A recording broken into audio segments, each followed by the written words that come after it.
जय हिंद सभी साथियों को। जैसा आप सभी को पता है कि सैनिक स्कूल के एंट्रेंस एग्जाम 5 अप्रैल को है। उसका एडमिट कार्ड रिलीज कर दिया गया है, तो आपको डाउनलोड करना है। हमने एक बच्चे का डाउनलोड कर लिया है और आप देख सकते हैं इस तरीके से डाउनलोड होगा। अब हम इसके माध्यम से आपको बहुत ही ज़्यादा इम्पोर्टेंट चीज़ों को बताने जा रहे हैं, इसको आपको विशेष ध्यान रखना।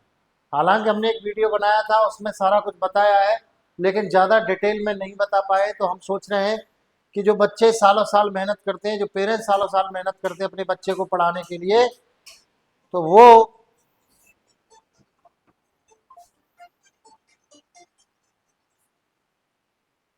इस वीडियो को जरूर देखें, क्योंकि कोई ऐसी कमी ना रह जाए जिसकी वजह से आपको एग्जाम सेंटर से लौटना पड़े। तो आपने क्या करना है, सबसे पहले इन्होंने मांगा है सेल्फ डिक्लेरेशन अंडरटेकिंग, यानी कि मैं resident of do here by declare the following, I have read the instructions guidelines information. ये सेल्फ डिक्लेरेशन देना है आपको। क्या देना भैया, कि हमने सारी चीज़ें बहुत अच्छे तरीके से पढ़ ली हैं। पढ़ने के बाद में हम अब सिग्नेचर करेंगे और मतलब हम बिल्कुल 100% हमने पढ़ लिया है, हमें सारी चीज़ों की जानकारी है, जिससे कि आप कोई गड़बड़ी करते हैं तो आप ये ना कह पाए वहाँ पर कि साहब हमें पता नहीं था, हमने पढ़ा नहीं था। क्योंकि सेल्फ डिक्लेरेशन देना है, वो पूछेंगे आपसे कि भाई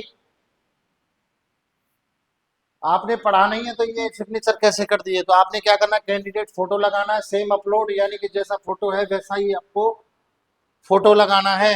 कैंडिडेट लेफ्ट हैंड थंब लगाना है, ठीक है। पेरेंट्स सिग्नेचर करने हैं यहाँ पर, लेफ्ट हैंड थंब लगाना है यहाँ पर। तो आपने क्या करना है, और same as uploaded the application form to the apex before reaching the centre, ठीक है। तो ये सारी चीज आपको करनी ही करनी है, इस बात का विशेष ध्यान रखिएगा। दूसरी बात ये है कि आप पढ़ते जाइए आगे। ऑल इंडिया सैनिक school entrance exam AISSEE for, ये ऑल इंडिया सैनिक स्कूल का जो एग्जाम होता है ये बहुत ही पारदर्शी होता है।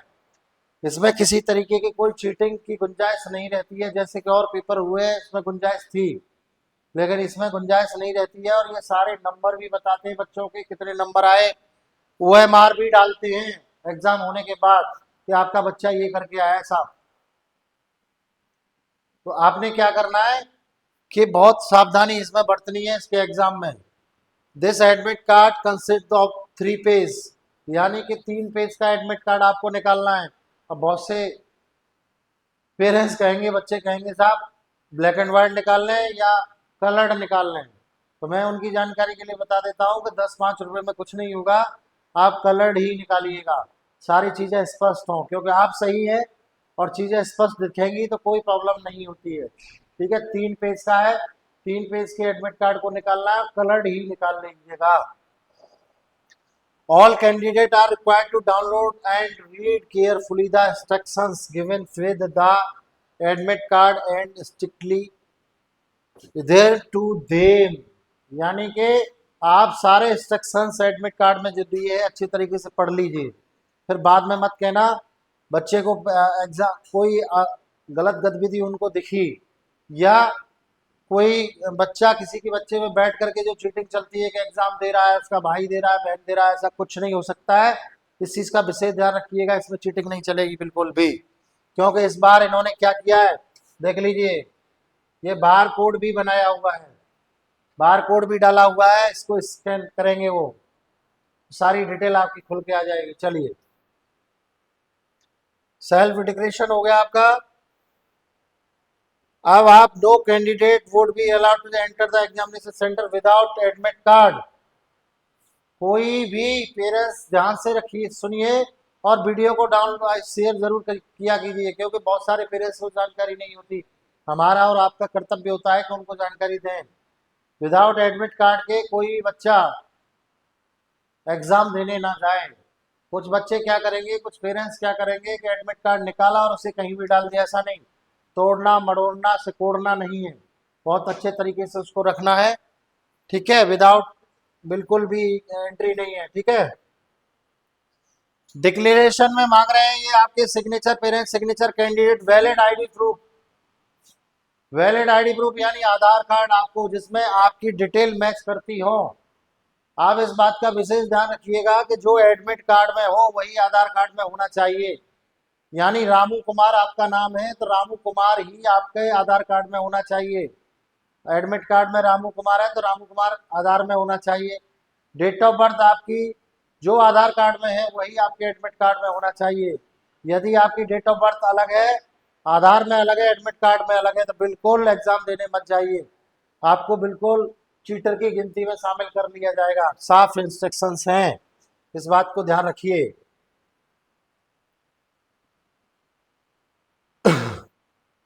भाई ये तो बहुत ही ज्यादा चीज है। देखो, पर्सनल ट्रांसपेरेंट वाटर बोतल मैंने बताई दी थी आपको। एक simple transparent ball point pen लेके जाना है। एक simple transparent ball point pen, OMR pen जिसे बोला जाता है, दो ले जाना, कोई दिक्कत नहीं है। ब्लैक या ब्लू में दो ले जाना। ब्लू ले जा रहे हैं तो दो ब्लू ले जाना, ब्लैक ले जा रहे हैं तो ब्लैक ले जाना। अब ये कह रहे हैं additional 2 passport size photograph, one of the pasting on the attendance seat and one of the pasting of page 1 of admit card. दो आपको एडिशनल पासपोर्ट साइज फोटोग्राफ आपको लेके जाने, शायद वो वहां अटेंडेंस सीट पे चिपकाएंगे। सेल्फ डिक्लेरेशन के बारे में बार बार कह रहे हैं कि भाई हमसे मत कहना। The question booklet will be supplied 10 minute before. यानी कि जो पेपर आपका चालू होगा उससे 10 मिनट पहले आपको बुकलेट, क्वेश्चन पेपर की जो बुकलेट है वो आपको दे दी जाएगी, है ना। Will opening the transport cover of the sealed test booklet, OMR answer sheet candidate are required to exercise caution not be damage the contents. There will be 4 sheets of question booklet E, F, G and H. देखिए, सबसे पहली बात ये है कि ये pack आएंगी, खुली हुई नहीं आएंगी, है ना। आपका क्वेश्चन पेपर खुला हुआ नहीं आएगा, पैक्ड आएगा, सील्ड पैक आएगा। दूसरा चीज क्या है कि ये सेट होंगे आपके। सेट कौन कौन सी होंगी, पेन ले लेता हूँ आपसे जिससे अच्छी तरीके से समझ जाओ। अब मैंने पेन ले लिया है तो मैं आपको समझा सकता हूँ। ये जो है सेट नंबर होंगे। सेट नंबर क्या क्या हो सकते हैं, देखो हर बच्चे का सेट नंबर अलग होगा। हर बच्चे का नहीं होगा तो 10-20 बच्चों का एक सेट होगा, 10-20 बच्चों का एक सेट होगा, 10-20 बच्चों का एक सेट होगा। और ये 13 लैंग्वेज में पेपर आता है, आप सभी को पता होगा, ठीक है। तो set E, F, G and H ये सेट नंबर होंगे, ये जो बुकलेट होगी आपकी, ठीक है।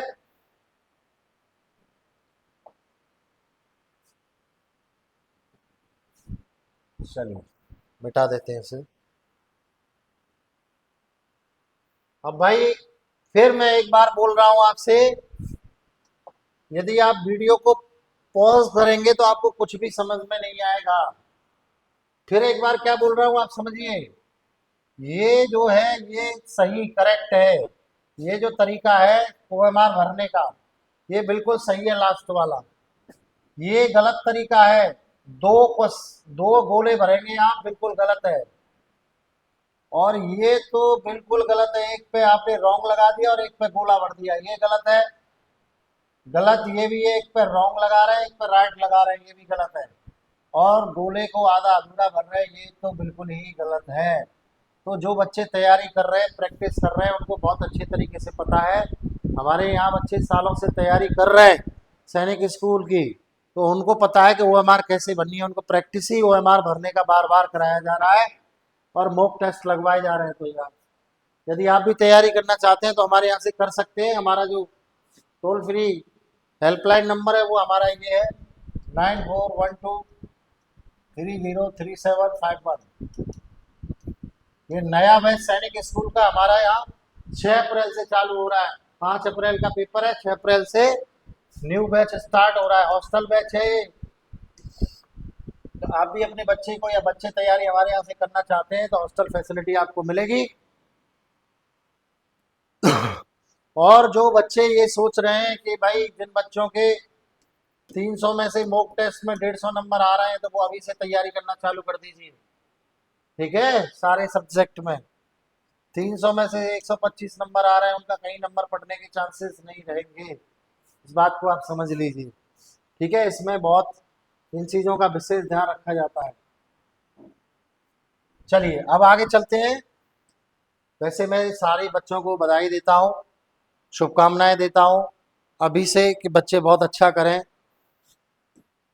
देखो मैंने पहले ही बताया था, सभी उम्मीदवारों को एडमिट कार्ड के साथ दिए गए निर्देशों को डाउनलोड करके ध्यान से पढ़ना होगा और उनका सख्ती से पालन करना होगा। ध्यान रखिए, बहुत टाइट एग्जाम लेते हैं एक तरीके से। तो जैसे ही उम्मीदवारों द्वारा एडमिट कार्ड डाउनलोड किया जाता है, उन्हें विवरण सावधानीपूर्वक जांचना और विसंगतियां यदि कोई चीज गलत है तो आप इसको मेल करिए और ये जो टोल फ्री नंबर है इन पे कॉल करिए। दोबारा बता रहा हूँ इस चीज को मैं आपको, है ना, दोबारा बता रहा हूँ, ये इनका टोल फ्री नंबर है। यदि कुछ मिसप्रिंट होके आ गया है तो आप इसको कर लीजिए, ठीक है। वैध आईडी प्रूफ, ये सारी चीजें आपको ले, मोबाइल फोन या ब्लूटूथ आदि सहित कोई संचार उपकरण, मोबाइल ब्लूटूथ पाया जाता है तो आप संदिग्ध पाए जाएंगे। 100% आप गलत हैं, चीटिंग की लिस्ट में आएंगे। हो सकता है आपको जेल भी भेज दिया जाए, हो सकता है सेंटर से बाहर निकाल दिया जाए, एग्जाम ना देना दिया जाए। कोई भी ब्लूटूथ या किसी भी तरीके का उपकरण आपको उपयोग नहीं करना है, इस बात का आप विशेष ध्यान रखिए। आशा करते हैं आपको जानकारी बहुत अच्छी लगी होगी। और कुछ है नहीं, किताब, कागज, टेबल, व्हाइटनर, पेन, भोजन, सब नाश्ता वगैरह खाना वाना खा के जाना। दोपहर में पेपर है आपका, ठीक है। ये हिंदी में बता दिया गया है। तो ये अरे हाँ, एक मैं आपको विशेष जानकारी दे देता हूं। जो बच्चे माता पिता ये चाहते हैं कि हमारा ये एग्जाम के बाद क्या होगा, कब कैसे हमें पता चलेगा, किस माध्यम से एडमिशन होगा, तो इसमें सादा सा सिर्फ साफ साफ बताया, ASI यानी कि ऑल इंडिया सैनिक स्कूल 2025 के आयोजन के बाद सैनिक स्कूल एवं न्यू सैनिक स्कूल में प्रवेश ऑनलाइन काउंसलिंग के माध्यम से किया जाएगा। काउंसलिंग के वेब पोर्टल का विवरण उम्मीदवारों को उनके पंजीकरण, ईमेल आईडी और मोबाइल नंबर पर सूचित किया जाएगा। आपका जो मोबाइल नंबर रजिस्टर्ड होगा और मेल आईडी रजिस्टर्ड होगी, उस पर आपके पास सूचना आ जाएगी जैसे ही काउंसलिंग चालू हो जाएगी। यानी किसी को जा करके कुछ नहीं करना, पहले ई काउंसलिंग आपका ऑनलाइन ही होने वाली है, कंप्यूटर से होने वाली है। किसी को कोई समस्या आए तो हमें कॉल करिएगा, ठीक है। आप सबको जानकारी अच्छी लगी होगी और इस जानकारी को शेयर कर दीजिए जिससे कि और बच्चों को पता चले और पेरेंट्स को पता चले। आज के वीडियो में बस इतना ही, फिर मिलते हैं आपको एक नई वीडियो और एक नई जानकारी के साथ। तब तक के लिए गुड बाय, सी यू।